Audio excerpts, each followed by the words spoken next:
And welcome. Welcome everyone to the Impact Team 2021 Breakthrough Series. I am Blossom Johnston. I'm the founding partner and director of Idaho Partners for Good.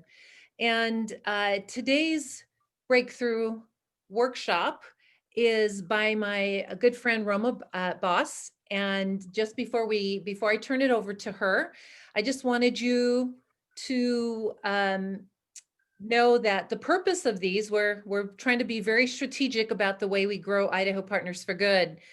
And our purpose is to educate and recruit potential and current partners while highlighting the impact team's best-in-class knowledge. So we've got a group of independent consultants that have come under the umbrella of Idaho Partners for Good, and they're doing double the good by being part of our organization. And when we deploy them into our clients, then a portion of their fee is retained by our nonprofit to help us fund our work. So we want to be a sustainable model for nonprofits, and that is one of the ways we're doing it. So today, we want to get the word out about the impact team because it's a very new concept. And we are ready. The people that are part of the team are ready to help because they will definitely help your business gain a competitive edge. So let me give you a little bit of information about Roma.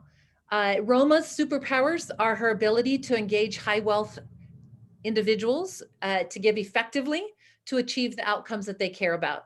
She delivers successful frontline fundraising outcomes aligned with the priorities of the organization, which, by the way, she just helped do with Life's Kitchen, and Corey Rodriguez is on this webinar. So if you want to ask him any questions about the specifics about what Roma did for Life's Kitchen, you can certainly use the chat function for that. She has her CFRE and her CNEL certification. So essentially what that means is she's an expert in fundraising.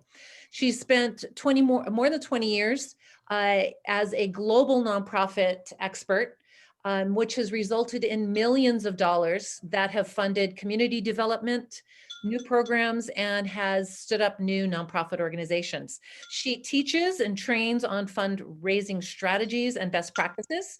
She helps design plans that are based on an individual organization's giving priorities. It might include something like employee engagement, matching gifts, and cause-related marketing.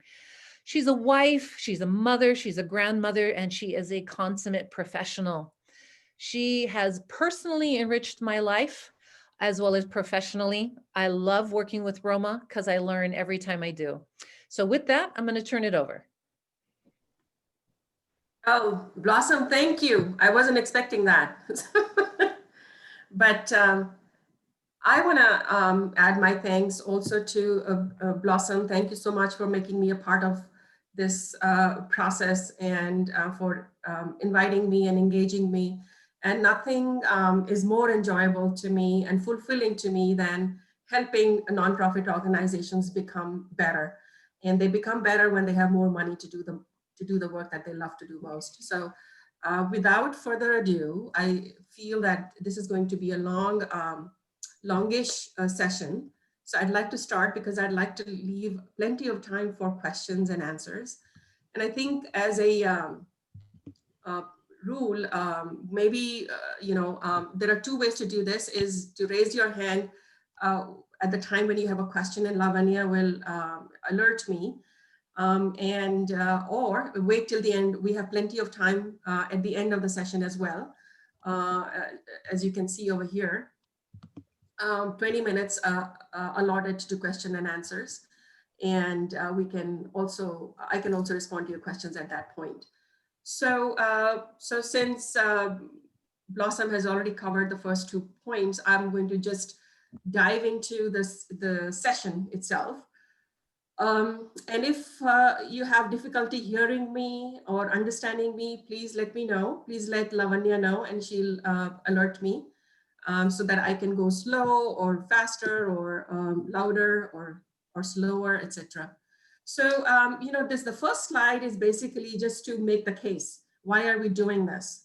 And these quotations I picked up, from the website, and they are referenced many a time, not just for fundraising purposes, but also for our personal life plan. And I have found that every time that I have developed a plan for myself in what I want to do in the next 5 years, that I have at least met 90% of my goals for the next 5 years. So planning is definitely a very good thing to do, and I'll show you how to do it for fundraising. There are basically 10 steps to building a successful fundraising plan. The plan is a roadmap, as we know. It's a roadmap to how we will do things, when we will do things, what would be required, what kind of staffing is required, etc., etc. So in the 10 steps is basically, first, what we do is conduct a SWOT analysis to figure out where we are, what is our starting point.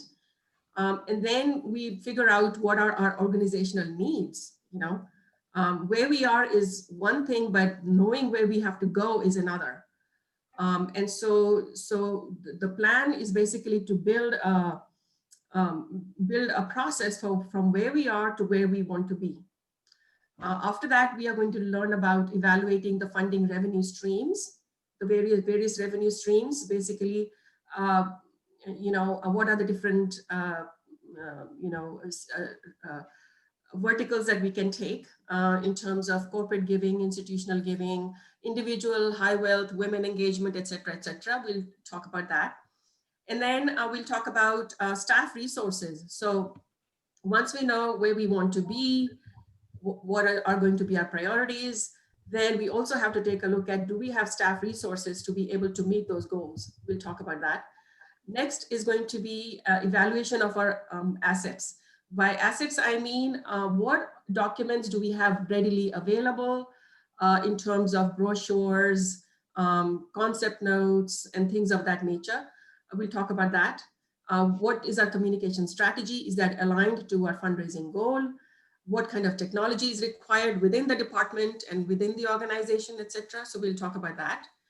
Next is going to be our market and donor environment assessment. So if we build a plan in silos within our own bubble, but we don't look at where the market is going, is the market going up or down, then our plan might not be successful. Impact of the pandemic especially is something that we need to keep in mind. What are the donors thinking, etc. So we'll talk about that. Next is going to be board engagement. Now, this has been a pain point for many, many organizations, not just now, but in the past as well, is,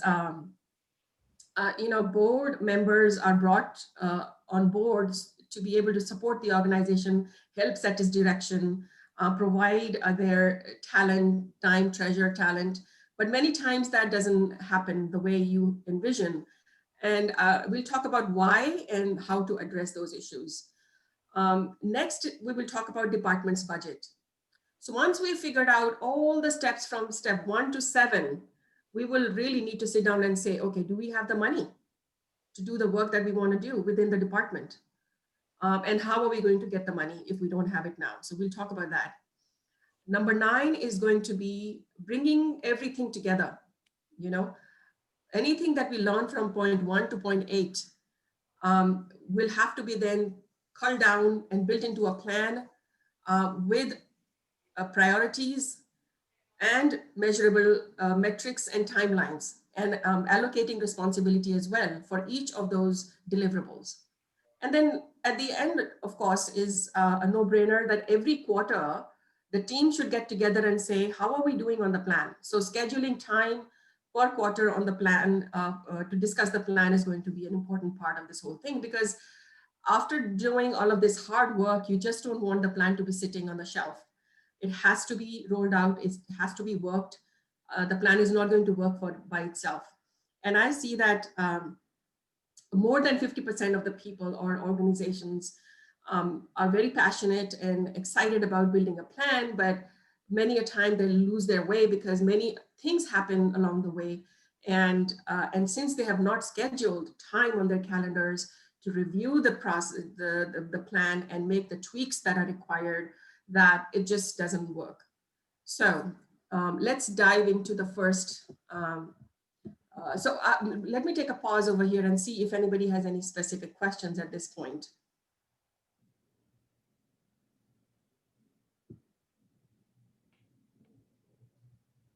Okay, so let's see. I want to see Lavanya so that I can see her face and her. There we go. Just want to make sure I have Lavanya on the screen. Okay, I'll put you here. And then no questions in the chat box also. Okay, okay, that's great. Let's see, how do I bring Lavanya here? So, so SWOT analysis is the first step in the 10-step process. And, we understand what it means. We know what SWOT means. We know that we need to analyze our strengths, weaknesses, opportunities, and threats. It's businesses do this all the time, and it's the same principle that we apply in the nonprofit sector as well. So we need to take a very hard look at our strengths of each of these, steps, strengths and weaknesses, which is right up on the screen. I have listed some suggestive strengths and weaknesses related to the work that I am doing within my organization. Some of the things within this whole workshop or session are going to be made up, but they are up there so that they can help you understand what it means. What are the strengths that you're going to list? And for example, over here, we have a very strong brand recognition and visibility in the community where I work. And it has been earned. We are a 5-year-old organization, and we have earned this brand recognition because of our very focused and committed work that we are doing in the primary healthcare space for the underserved communities. What that also means is that since we work with the government, that the government recognizes us and we are at the table when they're making certain decisions, and we are invited to the table. So that is very good. In terms of donors as well, we are gaining strength year over year. So that's there. Meaningful and well-defined mission and vision. So we need to take a hard look at the mission and vision. Is it clear? Does it make sense for the community? Are we aligned with the community needs? And is our vision realistic? So really need to take a look at that. If not, it can be tweaked. Then strong and steady donor base. Do we have a donor base? I mean, in our case, our strength is that we do have a strong and steady donor base. We might be worried about losing some of them, but that's not what we're talking about right now. We do have a strong and steady donor base. In terms of corporate high wealth, corporate donors and institutional donors, yes. We have very good quality proposals. So we are, the strength is that we have readily available proposals, etc. Another strength is good successes in opening new doors, meaning donors, new donors, right? And these are only 5 that I've listed here, but there are many, many, many strengths that when you do this exercise with your teams, that everybody will come up with a small to big strength, and everything is important to put down, Let's say we have a very strong technology or customer CRM, right? We have a very important board member, or we have a very visible ambassador, right? So everything has to be listed here. Now, moving over to the weakness side, what I listed here is staff turnover. So in the organization where I work, it's a very dynamic organization, but also the nonprofit sector has been very dynamic, which means that there are fewer talented professionals in the sector versus the need. And so, staff tends to stay for a year and a half, and they find a better job or more paying job. And so that's an issue. Staffing gap for 7 months. In my case, I was the only staff person in the department with a support staff, one support staff, with a goal to raise $2 million, which is not enough. And of course, since I work in the US, my work is in India, that the time difference also doesn't help. But in any case, that was a problem. So I listed that here. A lack of support from XYZ department. You might say, okay, well, we are ready to move on, but the communications department does not recognize our donors the way we commit to our donors. For example, in our engagement strategy, we presented to a potential donor that if they give at $100,000 level, they will be recognized over 4 tweets, 1 tweet every quarter. They will be on Instagram. They will be, highlighted on LinkedIn or listed in a blog or things of that nature. And it's not happening. If the communications team is not supporting us in meeting those goals, of course, that's a big weakness. There's a huge gap. And we need to find a solution to how we are going to address that. Some other weaknesses are listed here. I'm not going to go through each of them, but just say delays in updated communication tools. For example, fact sheets and brochures, we don't get them on time. So there's a huge dependency on the communications team to be able to provide that. And then, of course, slow turnaround of proposals for whatever reasons. There may be legitimate reasons, but then slow turnaround means donor loses interest. Opportunities. So what I've listed here is, you may have had certain programs last year that were successful, but there may have been certain programs that were not successful. So for example, we are a primary care focused organization, and we deliver primary healthcare services using innovation and technology and digital health, right?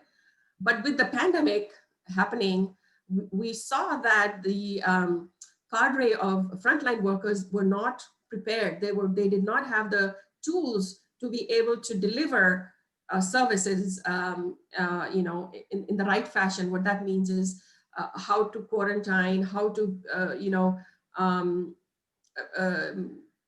how to deal with patients from a distance, how to educate patients on maintaining healthy habits and all that.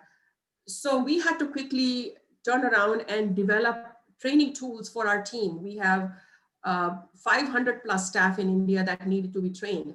So we quickly turned around and we invested time in developing training tools. We trained our staff, but then we said, so we have this immense resource. How about we train others on this? We tried, and we tried to sell that as a product, but we were not successful because of our brand visibility, that everybody knows that we are here to make systemic changes in primary healthcare delivery. We are not here to provide training. So that was not successful. So just giving you these ideas so that you can relate to what has worked for you and what did not work for you last year. So you need to drop things that did not work. You cannot be selling things that didn't work. And then there was another, so strong prospect network, what is an opportunity. So what happened is, as a result of COVID pandemic, we were able to reach out to donors beyond our existing top prospect list. So what we decided is, okay, we are going to write to everybody, because at this time, people have a better understanding of the need in the communities. So we're going to, and we have contact information. So we're going to send out, expand our prospect network and see what sticks, because people who may have been supporting livelihood, issues or feeding the hungry may now feel that delivering healthcare, primary healthcare is important as well. So we did that. So that's an opportunity. Now we built our name. More people know us because of that. We did get, I would say, we got 2 new donors because of that, for a total of $300,000. So that was good. So you have to similarly list out all the opportunities that you think. And sometimes you can, this is not the time to do blue sky thinking or, etc. But be very realistic of what opportunities exist because of what happened last year. And I'm not just saying about the pandemic. There may have been many other issues or reasons where you feel that there are opportunities. For example, you have a new board member, right? And you say, oh, that board member has a huge network, so we need to target that board member. So just list down all the opportunities that you see. And threats, oh my gosh. So threats, very, very important, because you cannot build a plan unless you also figure out the threats. So you are making realistic goals or realistic plans. So, so in our case, I'm sorry to say this, but our leadership gets very excited when they meet a new person and they say, okay, and then they want to do everything. They want to do everything. They say, oh, how about we do this? For example, the training module that I talked about, and so on and so forth. So we have to, having a plan like this helps staff to push back on the leadership and say, no, we developed this plan and we're going to stick to it. We don't have time and resources for something new that you are adding. So as you can see, there are several other things I've listed over here that you will have to list as well. Second step is identification of organizational needs and priorities. You cannot be successful in your planning if you do not work with the program team in identifying the organization's needs and priorities. In order to help you, I've designed this table, put in a table here. So what you can do is list your existing programs and priorities that are fully funded and that will continue on in the current year and the next year. Then you list all the new strategic growth programs and priorities. What are the new additions that you want to make?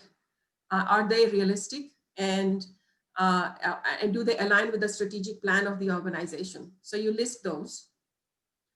So for example, in addition to programs, there may be needs for, there may be a need for, organization, overhead costs, or need to support capacity building of the organization. So you list all of those needs, and finance person has to sit in this session as well. Because the finance person has to say, well, if this is the need, we have funds available for this, but we don't have funds available for that. So, and then identify the gap. Identify the gap. So if there's a program that is fully funded, but for this year, but next year there will be a need, then you have to list that down over here. So plus, addition, subtraction, all of that has to happen over here.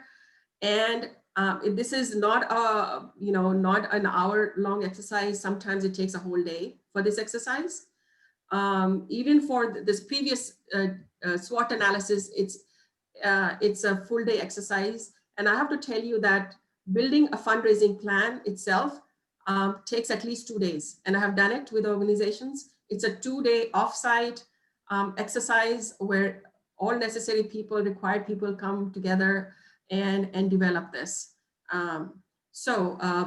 Which also means that people from other departments, getting them on board also means that they feel ownership of making this plan a success. So, so I backtracked a little bit, but I just want you to say that identify your plans, programs, and then think about what you want to add and what would be the money required for those programs, etc. And here you can do blue sky thinking. You can say these are essentials, must have, must do. And then these would be aligned with the strategic plan. And the third category would be good to have, if we had the money, then we could do this. So splitting the priorities based on that would also help you come up with a more realistic fundraising plan and a fundraising goal. So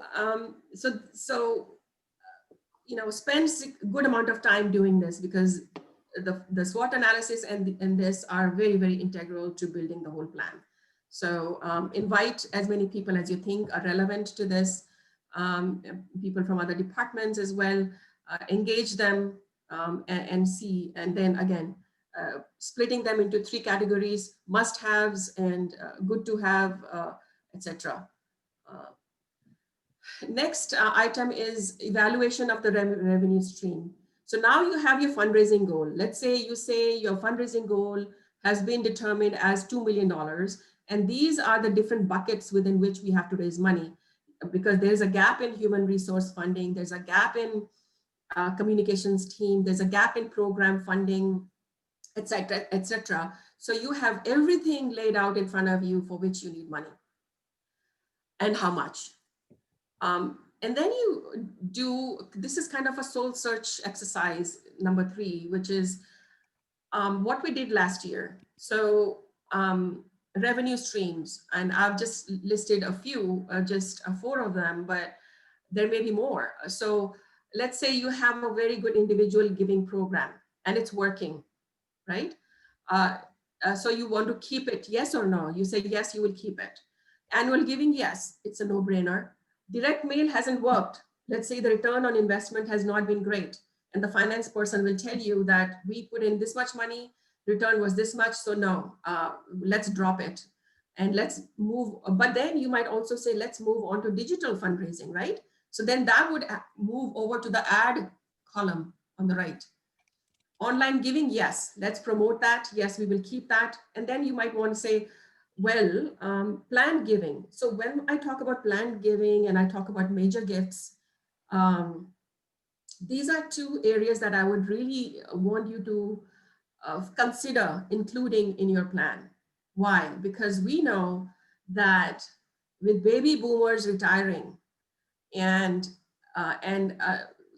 billions of dollars in trillions of dollars in wealth is exchanging hands, that the younger generation is more interested in engaging in the community.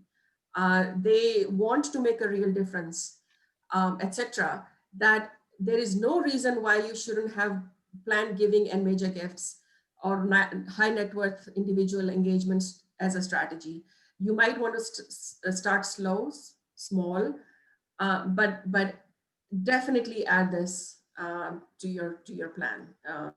It is going to yield returns, and as you would know, that time invested in relationship building for a corporate gift or a small gift, a $10,000 gift versus a $100,000 gift, it takes the same amount of time, really.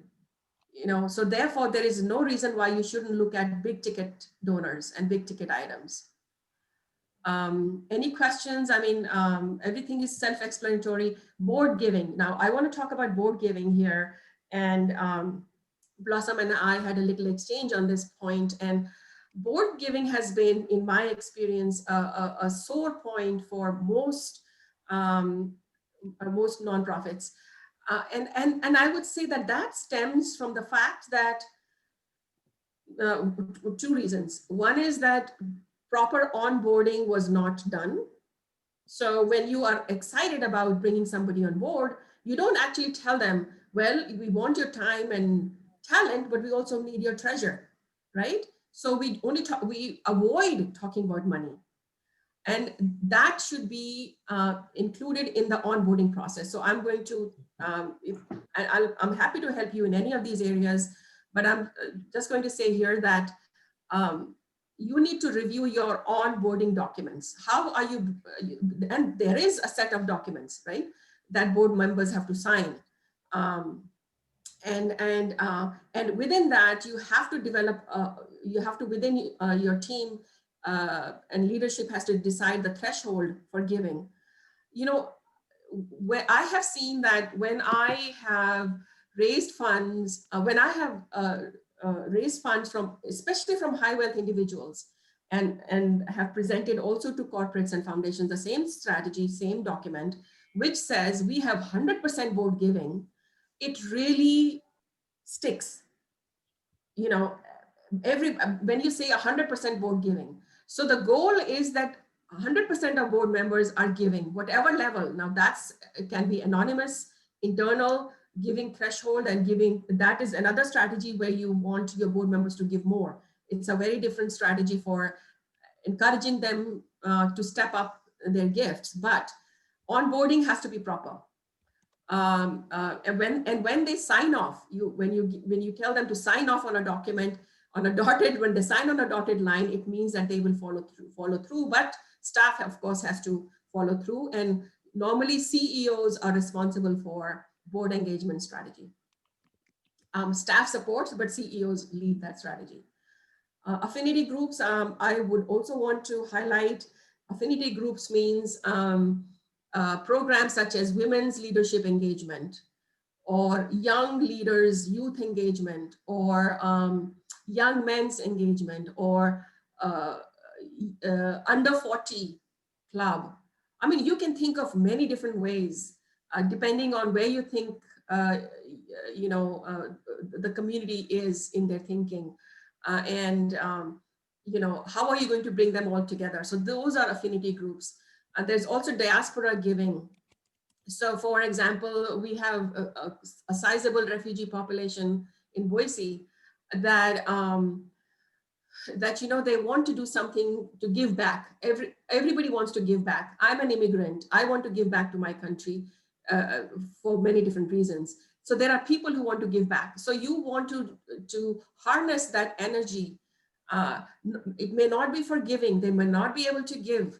But they do want to integrate in the Boise community, right? So how are you going to integrate them? They have talent, they have time.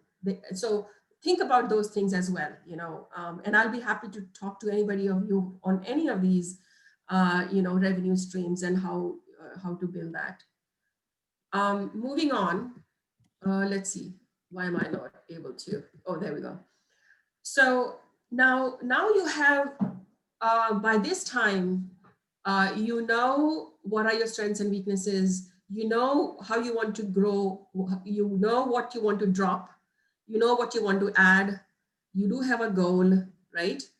And then you do inside assessment, inside evaluation within the department, right? You may want to add diaspora giving. Diaspora giving is part of affinity group. Diaspora means people of a particular country, faith, or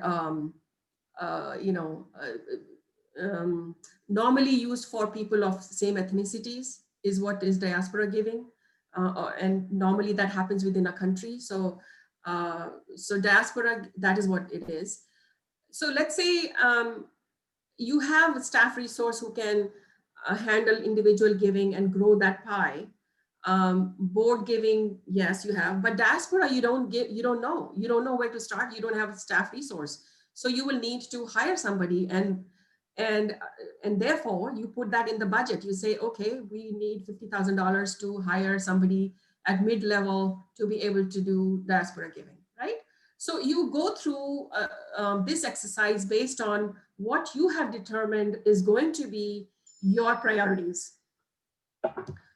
So that's what you do. And then you come up with a sum total of internal budget numbers in terms of human resource. You will also do the same thing.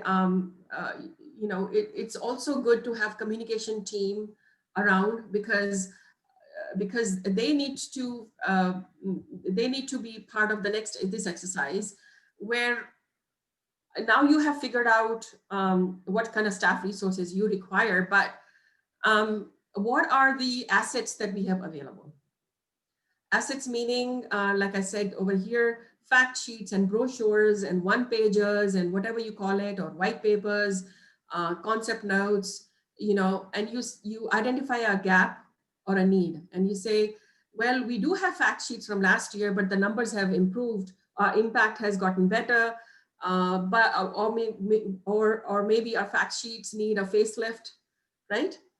Or brochures need a facelift. And so you figure that out and you say, well, this is a job that needs to be done, and communications team has to take ownership for that. Concept notes, templates, these are internal. Your department, your writer or a proposal writing person has to take responsibility for that.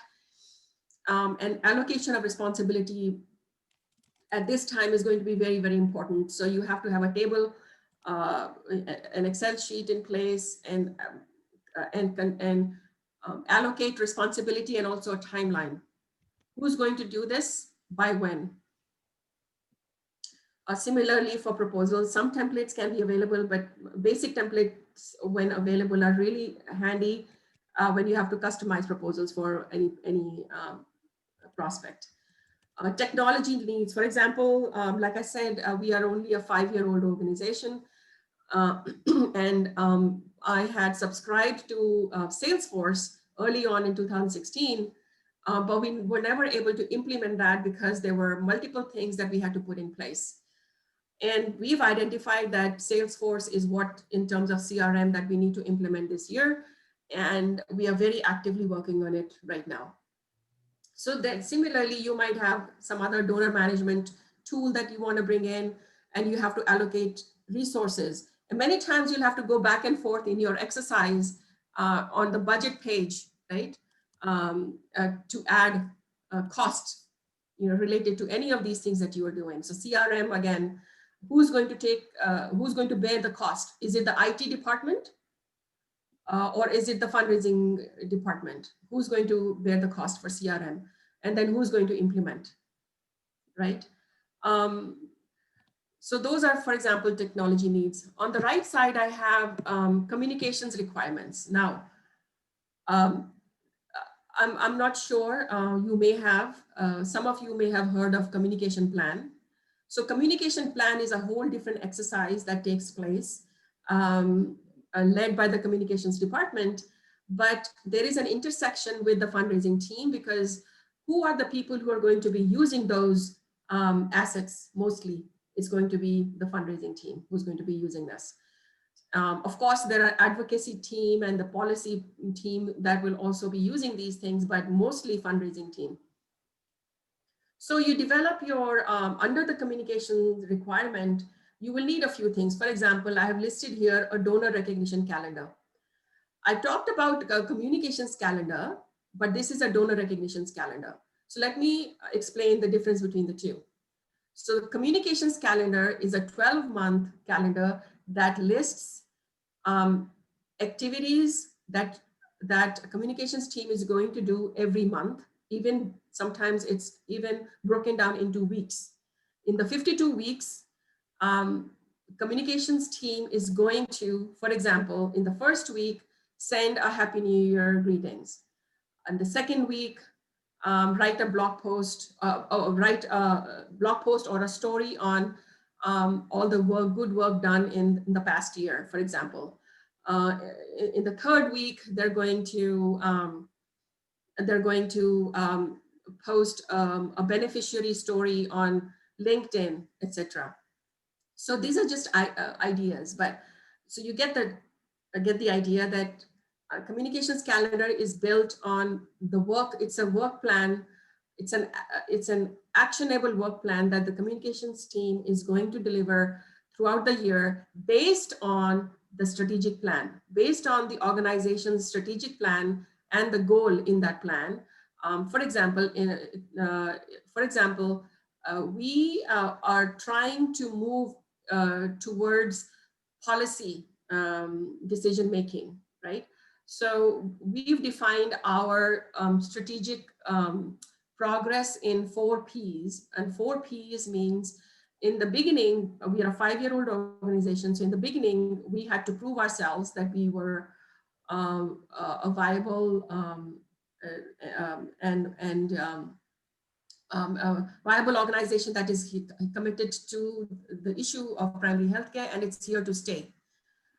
So we implemented a lot of programs, so projects. So the first P is for projects. From there, we moved on to programs. We evolved and we built programs based on the projects, but also new programs, such as a health and wellness center program that we are scaling up across the country, in the northern part of the country. So that turned into a program. The next level, so project, policy, platform. The third thing is moving into a platform. Platform meaning engaging like-minded partners into a platform and becoming a voice for the people who need good quality primary healthcare. So bringing others to the table. So that's our platform. The third P is for platform.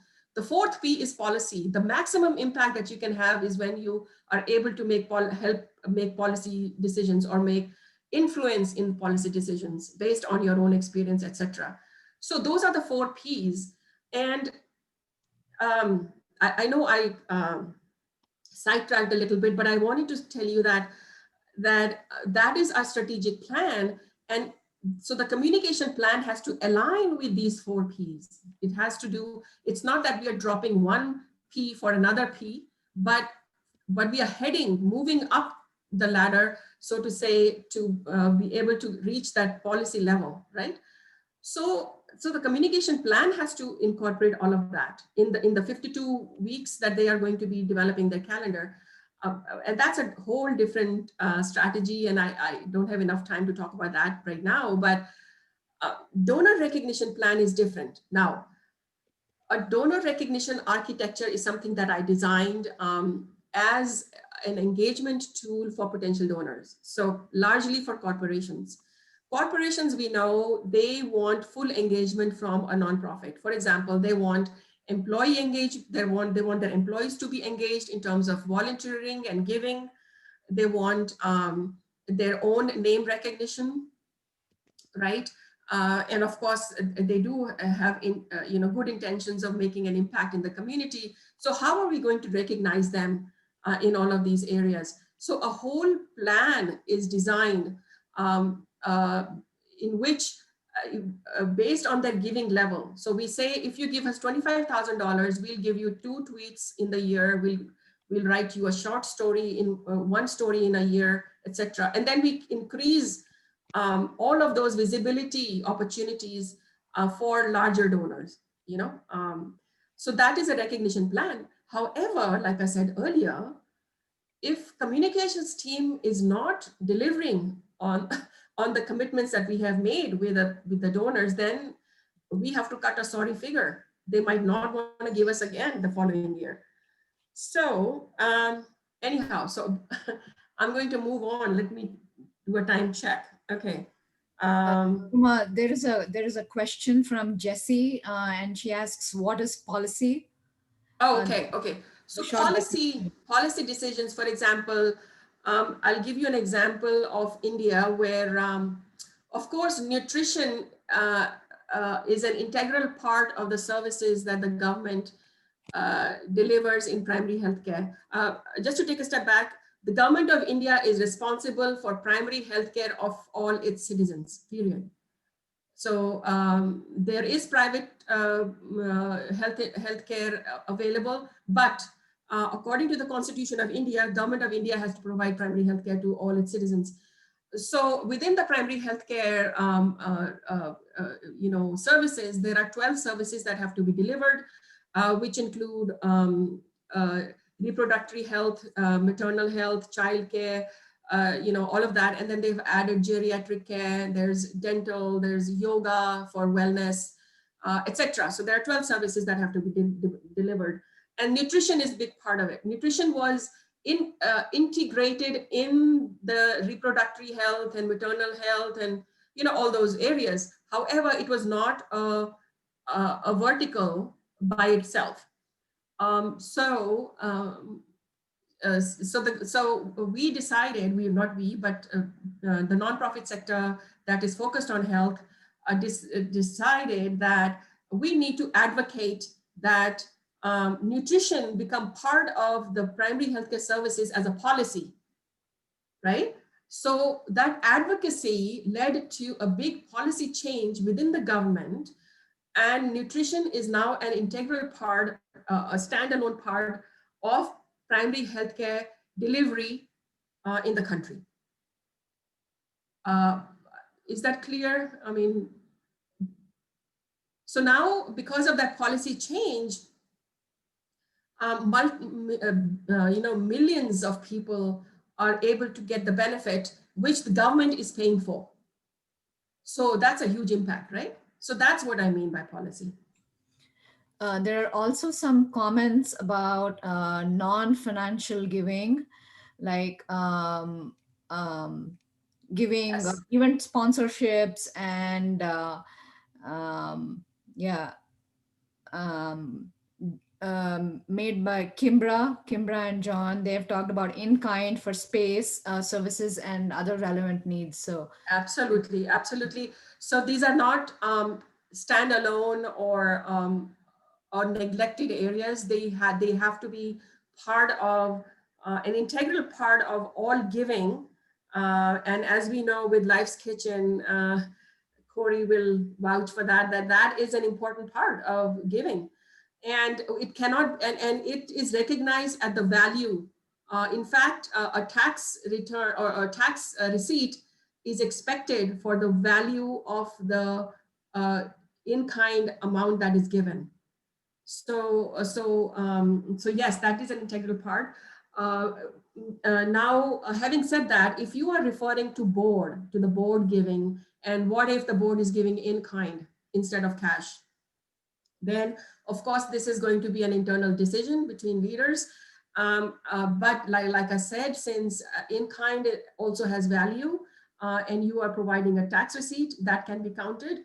However, only talent is not, like I said, even if the board member is giving $100, it still counts towards 100% board giving. So you will have to decide for your own organization what is going to be the threshold for entry to become a board member.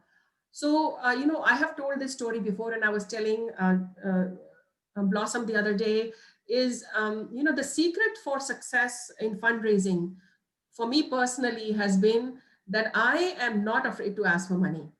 I am not afraid to ask for money because I get my confidence from the fact that I am also a donor. Whatever I give, if I can give at my level, anybody can give. And I haven't reached where I am today. Suddenly, it has taken years for me to be where I am, but I have been giving all along. I was giving at a certain percentage of my annual income in the beginning, and now I'm giving at a certain level percentage of my annual income.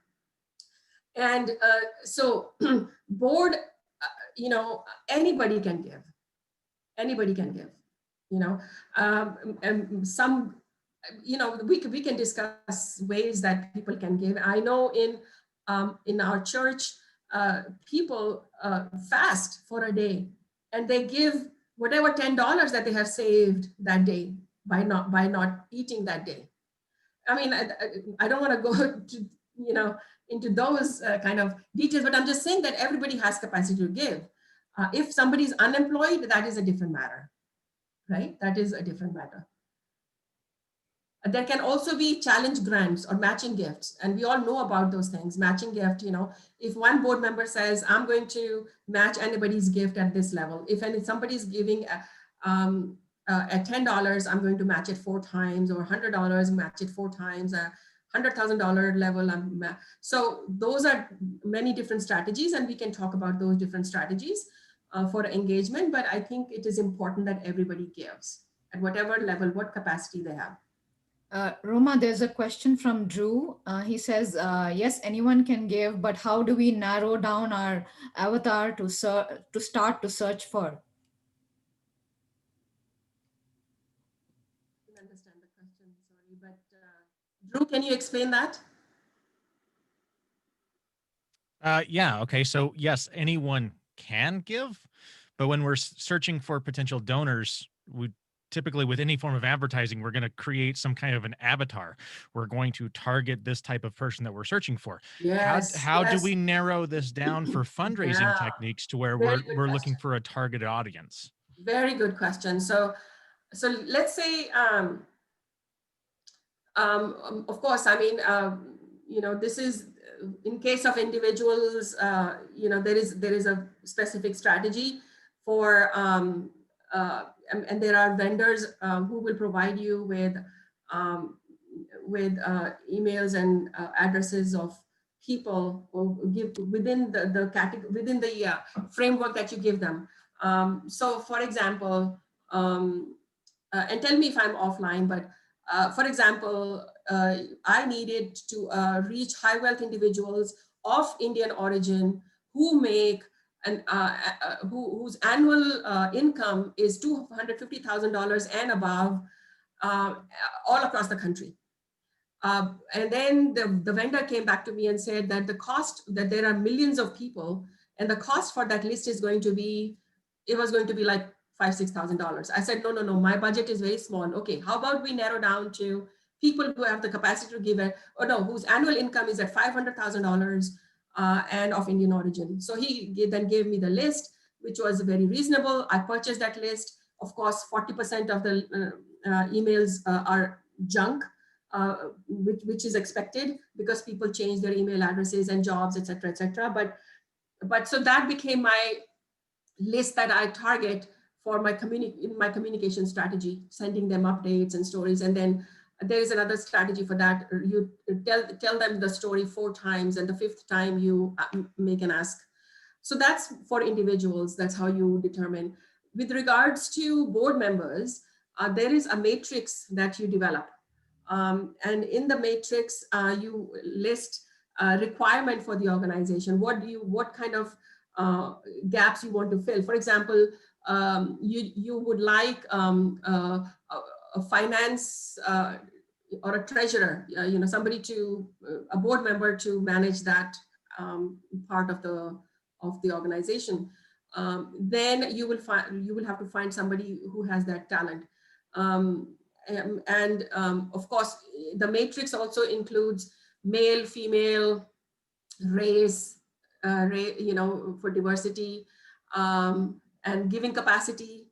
All of that is done. It's a homework that is done within that matrix, and then people, meaning senior leadership and other board members, they contribute names. They say, well, this person will fit in here, that person will fit in there. Etc. So that's what I meant, onboarding, and then comes the onboarding part. When you reach out to people who you've identified as the right people for the organization, you reach out to them, you know already where they stand, and then in that documents, the folder that you present to them will include their ability, the threshold that you have decided. Now, because you've done this exercise and determined their giving capacity, you will know at what level they can give. And then you would say annual expected gift, let's say $100. And then at bottom, you would say increased giving encouraged, or increased giving will get us to this place, something on those lines. So you have to build that in your onboarding document. I don't know if that answered your question. Okay. Then market and donor giving environment. So like I mentioned earlier, this pandemic has impacted everything that we do, right? So, so some of the issues that we are facing, or we faced, is that during the pandemic, the domestic people who give to local nonprofits nationally, they were giving only, they had changed from giving to, scholarships and things like that. They started giving for basic needs. They started, not everybody, but I'm just saying that primarily when I was talking, I attended some webinars where donors were discussing their giving and how they have shifted. So this comes from that learning that they pivoted. So other things did suffer. And then in case of my international donors, they said they would only give to existing donors. That was one of the challenges I faced, is while I was cultivating new donors, in the latter part of 2019, I was deep into discussion with them about partnering with us. And then come 2020 and March, and they were like, okay, no, we won't be able to go to the field to look at your work. So therefore, we are going to only support our existing donors, grantees. And so, so I faced a lot of challenges with that.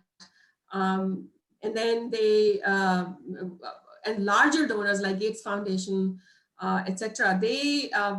Their investments were going for primary needs, basic needs, but also for the vaccine, So that was the environment. So now that's the issue. How are we going to address that issue is the question, right? In 2021, how are we going to address that issue? Because now we have a vaccine, it's going to be rolled out. So we have to align our 21 strategy based on what the environment is expected to look like 6 months down the road.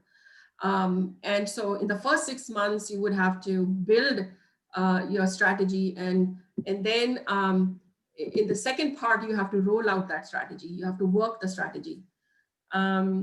Then, for example, our USAID grant, the US government grant for our programs, it was a 5-year commitment that is coming to an end this year.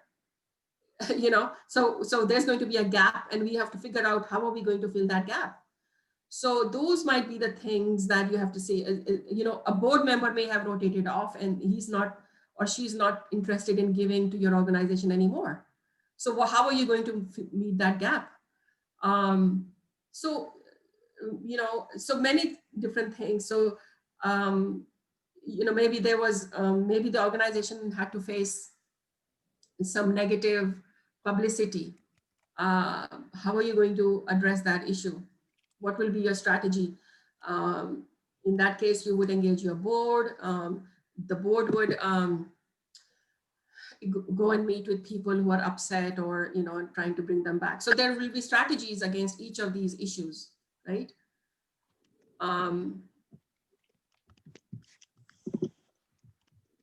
Now, board and leadership engagement, I talked about this already, but I listed it here as well for you all. There are two major issues: that the board members are not engaged in fundraising, and second is board members are not making financial contributions. So in the second one, we already talked about. The first one is they're not engaged in fundraising is because they hesitate in asking for money. They are accomplished, successful people, and they don't feel comfortable asking others for money. So that has been a problem. But they are not, and secondly, they also think it's not their responsibility. They think they've hired a high-paying person as a chief development officer, and that person should do this job. No. It never works that way. You always, the chief development officer relies on its leadership, and especially board members, to open doors. So how are you going to address that? In the first instance, you would provide a board training. There are trainings. So if you go to the website of Board Source, you will find a number of trainings and training materials that are available for conducting, and this should be a full one-day training. And we can talk about that more if you would like. Then buddy system for visits, that's another strategy. Once you have the training done and you want board members to overcome their hesitation, you can have an active board member go with another board member to somebody within their network who has the capacity to give, or the CEO can buddy up with this individual, this board member who knows somebody who has the capacity to give. So there are strategies like that can be applied. And then board members should know that staff will do all the hard work. Board members should know that staff is willing and able to draft their emails, design their, work with their secretaries, have the secretary send out the emails, and collect responses. and come back to the board member on the status, et cetera, et cetera. There is a whole strategy around that we can talk about, but staff has to be there to support board members because board members are not getting paid for this work. They have other priorities. And so knowing that there is staff support available, they feel more comfortable in asking for money and playing a role in fundraising. Number 8, how are we on time? Okay, another 5 minutes. Fundraising department budgets, like I mentioned earlier, you would have, made notes, good notes on as you're going down this process, the 10 steps. At every step, you would have taken note of funds required. Is communications going to do this? Is IT going to do that? Or is our team going to do this? And now you have all of these numbers on sheets of paper, that you need to bring together. You need to bring together all of those numbers and then build this budget. And you say, we talked about that. There's a gap. We talked about human resource.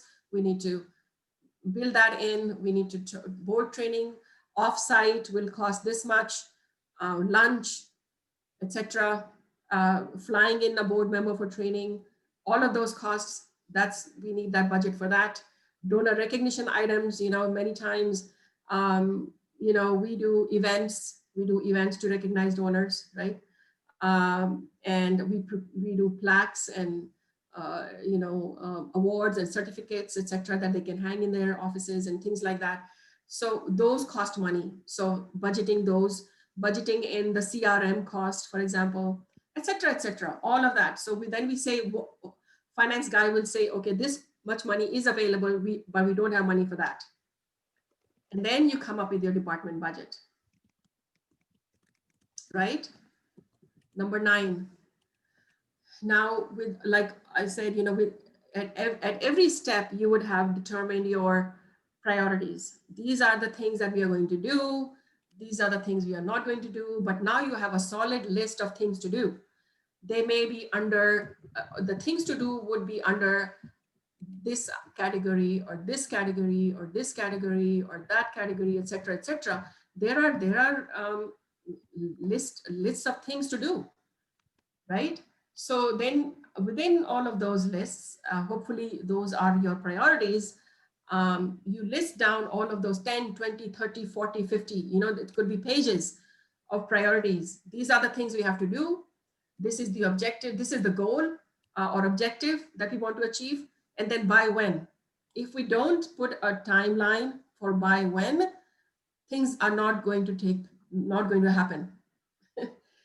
And then who is responsible for it? Who's responsible? And how are we going to measure success? How are we going to measure success? Let's say somebody was supposed to build, update brochures, refresh those documents, right? That's a priority. And the goal is to have refreshed documents, right? By when? By January 31st, January 30th. How are we going to measure? We're going to measure success by measure success that we are able to use that document successfully, or that document is available and we are utilizing it. Who's responsible for this work? One of the staff team members, development department or fundraising department's person has to take the lead on this. And then you can also add another column to say supported by, or dependency on. So who is going to lead it within the department, and the dependency is on communications team, right? In fact, once you have listed all these 10, 20, 30 priorities and by when, etc., you will see that you're actually developing your team's work plan, right? So the staff work plan can be derived from this with a timeline, So moving on, and then of course working the plan. Right then, within your 1 day or 2 day, workshop, you have to come out of it putting scheduling dates on the calendar right there to say, when are we going to review this work plan every quarter? So you might give a mid-March date, every quarter, mid-March to late March, for example. So just schedule, look at your calendars, what are important dates to avoid, and when can everybody carve out time on their calendars to sit down and have a discussion and tweak. The purpose of coming together is not to, to be disheartened and say, well, we did this, but we couldn't do that, or whatever reasons. That's okay. All right, let's rework the plan. Maybe there have been some changes, significant changes that are unavoidable or were unavoidable. So then how are we going to address those? So just make tweaks to the plan and then come back, every quarter. And then at the end of the year, you will feel so good. You'll feel so good about having this. And I'm telling you, you will be successful in your fundraising, and you'll be able to, at the end of the year, be able to build your next year plan. I'm telling you that by Q4 and like December of 2021, you will be able to do this exercise and ready for 2022. So I'll stop there and I'll take questions.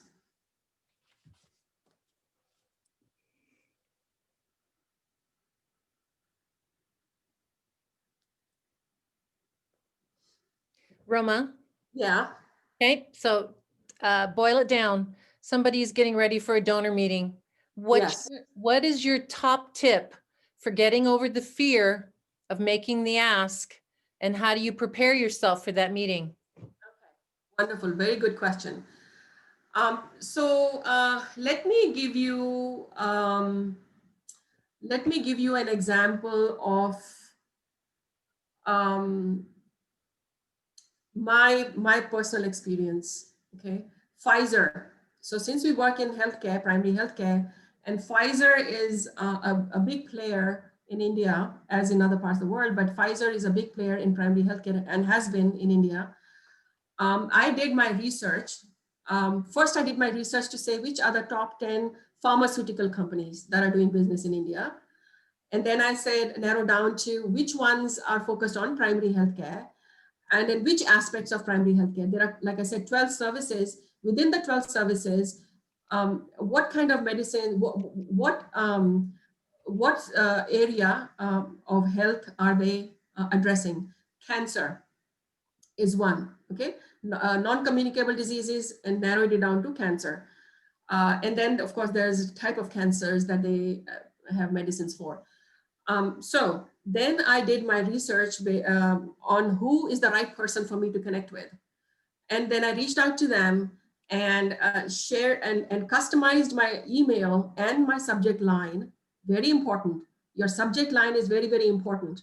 So and subject line, as well as my message, to say, I would like to give you, I would like to, I'm now right now, you can't meet, but you can say, I would like for this is the purpose why I'm meeting you, given alignment with our mission and purpose, there is a need for this, this, and this in this particular state. I would like for it to give you an overview of all the work that we are doing, and then specifically about our strategy for cancer eradication. And so it piqued their interest, and they say, okay, we want to hear what you have. The plan that I have is a district-based or county-based cancer continuum of care model. It's a cancer continuum of care model that we designed. For a particular county, we want to test it out in one particular county, any county, and then we want to take it to all other counties and across the country. So we want money for piloting that. So then I customize my slide deck based on that objective. So the first part of my slide deck is going to be about the organization, our accomplishments, recognitions by the government and other partners. And then I'm going to come down to specifically the plan I have in mind. And then walk them through, just highlights, walk them through the plan. and then let them talk about it and let them say, okay, well, we are interested in that, I'm not interested in that, etc., etc. Can you give me more information on this or that? Or no, not cancer. Could you do something on nutrition? Okay. So then, of course, you take the conversation forward. So in preparation, when I would do in-person meetings, I always carried a folder. And you have to have a buddy system for an in-person meeting. Even for online discussion, you have to have a buddy system. So what I mean is that, so let me walk you through a meeting. So I prepare a folder. In that folder, I have the two people's business cards attached in the folder, mine and the other person's. I have a fact sheet. I have an overview document. I have a tentative agenda printed out, which I may not have consulted them on the agenda, but I have an agenda. I print it out. It's on the top, etc. And those are my basic documents that I put in every folder. And then when I go to the meeting, before the meeting, I talk to my buddy. It could be the CEO. And I say, well, this is the background on the individual we are meeting with. I know this person, this is their family, this is, they love dogs, they love golfing, whatever I have done research and I found out about them. And they have had a bad year, for example, in terms of reputation, but they are coming out of it. They have addressed the issue, etc. I think they would be ready to give, but if we talk about 1, 2, and 3, these are the 3 things that we can talk about, they would be willing. So we do this exercise. This pre-planning is extremely important, very, very important. So that when you sit in front of the potential donor, you start with the chit chat and you talk about golf. Let's say, there's a PGA golf tour going on, and that's something common. You start by warming up the room, warming up the conversation, and then then you talk about why you are there. And then at the end of it, so you already have points that you're going to discuss. So if one person forgets something or is going on a different track, the other person can jump in and say, oh, by the way, I wanted to say that. So that all points are covered in that conversation. And then you also should decide what are the outcomes you want to see from that meeting. So you would have said, we actually want $100,000 from this meeting, and we want this person to join our board, and we want them to volunteer in whatever, etc. Or their company to give us in-kind services. So these are the 3 outcomes you want to see. And in that meeting, you have to make sure that you are covering each of these 3 points. And by the way, kind of a way, like, well, you have a very flourishing, PR agency, and we feel that we really lack in that area. And we're wondering if there would be somebody in your organization, in your company, who could lend us a few hours and help us. Easy as that. And, so have your ask very clear, learn about the individual, learn about the company.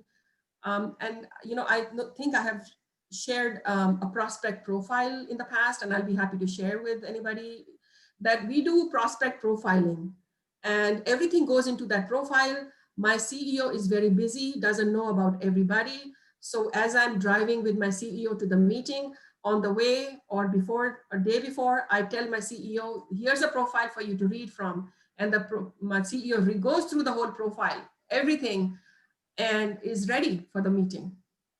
So those kind of homework that has to be done behind the scenes. Fundraising is easy only if staff does the homework. And then who goes into the meeting is also important. Sometimes you don't want to take the CEO to a meeting because you want the CEO to be the closer, the one who closes the deal. So in the first meeting, you might not want to take the CEO. You might want to take the CEO, in the second meeting, or bring the CEO on a phone conversation, etc. So just do your homework. Roma, I have 2 questions. One is from Blossom that says, how are virtual donor meetings different? And there's one that has popped up right now from Brian And he says, what are your observations about starting a larger campaign right now with COVID, political unrest, etc.? And he says, we need to start a building campaign, but it seems to be a bad time. Yeah, so I think that yes, definitely not the right time, but but you can also, campaigns have phases. There is a quiet phase of the campaign, and then there's a public phase, right? So in the quiet phase, you can do your planning, and you should wait maybe 6 months and do your the first 6 months for your quiet phase. It takes a lot of preparation for the quiet phase, a huge amount of preparation. So do not suspend the idea, keep it open, because on the one hand, you were talking about pandemics and issues and political environment. On the other, have you seen how the stock prices have gone up? People of wealth have made a lot more money. People have made a lot of money. So it's not a bad time to ask for money. It's not a bad time. It's you have to make sure that you're asking the right person for the right amount of money at the right time. So, for example, you have to look at what is your mission and vision, and their product. What are you selling? What is your product? Align it with the right person. Do all your homework. Align it with the right person who has the capacity to give.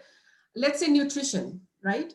There's a need for nutrition or food or whatever, and you have Simplot in your backyard, so to say, right?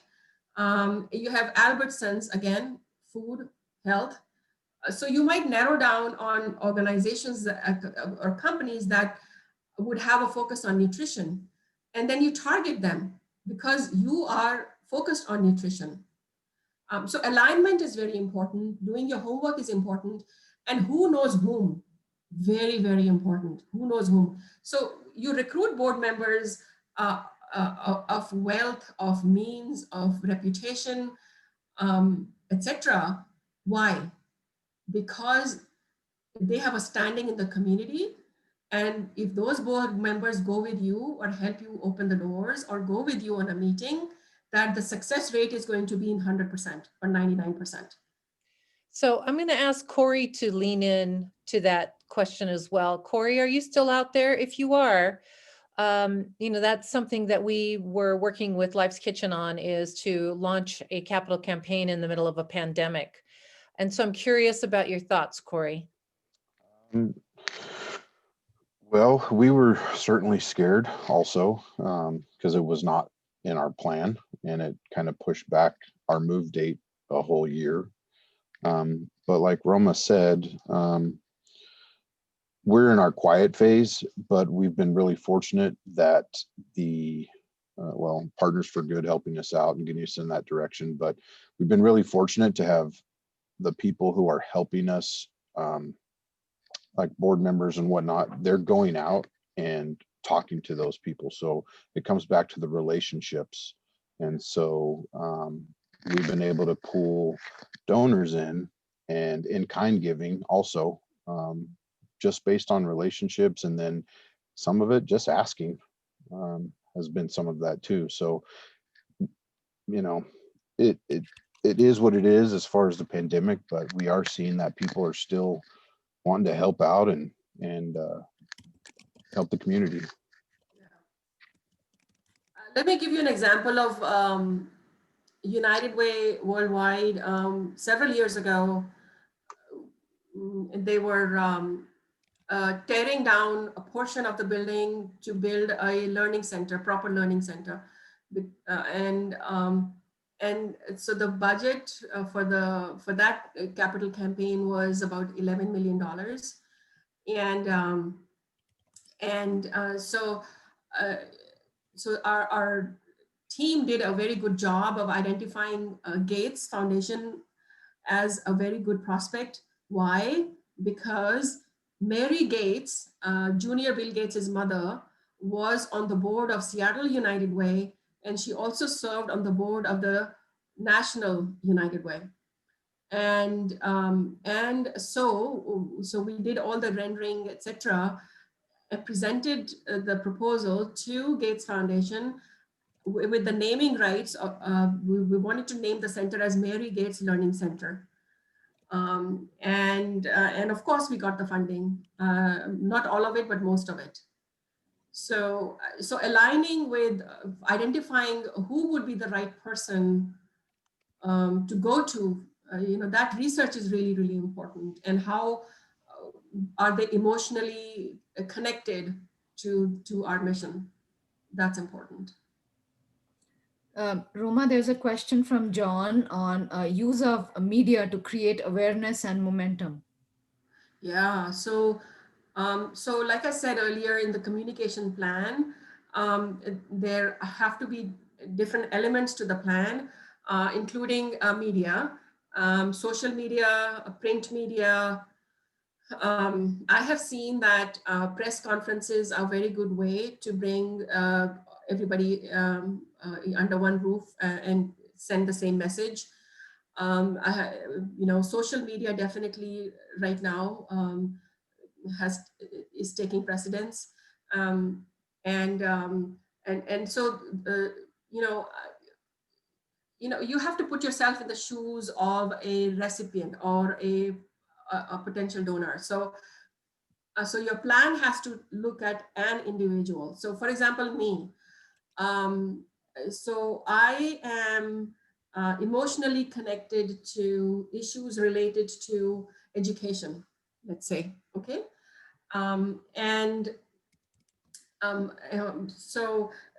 So if you start sending me emails every month, and if you start sending me, and you're also writing blogs and you sending me blogs, the same thing is going on Twitter, the same thing is going on, other boards, I'm going to be like, oh my gosh, I'm just going to put your emails into a trash folder. So you have to time your strategy and your outreach based on how you would feel if somebody was targeting you all the time. And one thing I also like to say is people are not ATMs. So you can't keep asking for money in every outreach. You have to first build your relationship. You have to first tell them what you're doing, who you are, and what you're doing. So like I said, you have to send 4 different messages throughout the year, at least 3 messages throughout the year before the 4th message or 5th message when you actually ask for money. So if people don't know, so you assume that people, and of course there are ways to measure how many people have opened your email, what people are opening or not reading, or etc. Based on that data, is how you would build your pitch, towards the end of the year or around Thanksgiving, which is appropriate. For the Indian community, I have seen the Festival of Lights, Diwali is an appropriate time to make the ask. So, so that strategy has to be developed into a plan. It has to be laid out. It has to be thought through and very intentional. It cannot be, one time somebody felt like talking about something and you send it off. That doesn't work. Roma, we're about out of time. So would you toggle to that last? Oh, go ahead. Just wanted to emphasize here, if you don't know where you're going, you'll never get there. So we need to know where we're going. And so planning is going to be really, really important. I also added some topics over here. And these are only few topics that, that we talked about: the prospect recognition architecture, annual communication plan, board engagement plan, corporate to affinity and major gifts, high wealth individual, etc. These are all other trainings, other opportunities that we can talk about. And again, if you need help with any of these pieces, or even in building a fundraising plan, which is usually a two-day thing, that we can talk about that. Great. So for those of you that are out there, please put in your chat other topics of interest to you. because we are building out the Breakthrough Series for the year. Our next Breakthrough Series workshop is Unconscious Bias in the Workplace. Dr. Mindy Anderson and Mario Pyle will be facilitating that, and it's going to be on February 26th. So please register for that. Please share that. It is one of the topics that is a hot topic right now in really having people understand what are those things that we all have, but how are they affecting us both negatively and positively in the workplace. So please, please join us for that. But if you're looking for other specific topics that you would like our impact team to address, please feel free to put that in the chat. And then last but not least, we do have this impact team, and we've got about 4 of the members on this call right now. And I think Dr. Mindy is on here, Lorraine Laurie, Johanna Osland, and of course, Roma. And we have deep expertise in a lot of different areas that we can deploy into especially the for-profit, corporate, and government sectors. So if you will help us get the word out about that, then we can do more of these things for free. So we appreciate you. We hope that you have a wonderful day. And if you have any feedback for us, please feel free to email us. And will you put that email address up on the screen for me, Roma? Feel free to email us at info@Idaho Partners for Good. And okay, how do I do that? it should be the last slide. Is there, maybe that's, oh, here we go. There we go. All right, there's our email address. You can sign up for our newsletter, and you can visit us and see more about the impact team at www.idahopartnersforgood.org. Again, thank you so much. We appreciate you joining us. We are a very scrappy group of people who are starting this movement to transform the way that people give in Idaho. So with that, thank you very much. Bye. Thank you. Bye. Thank you. Have a good day.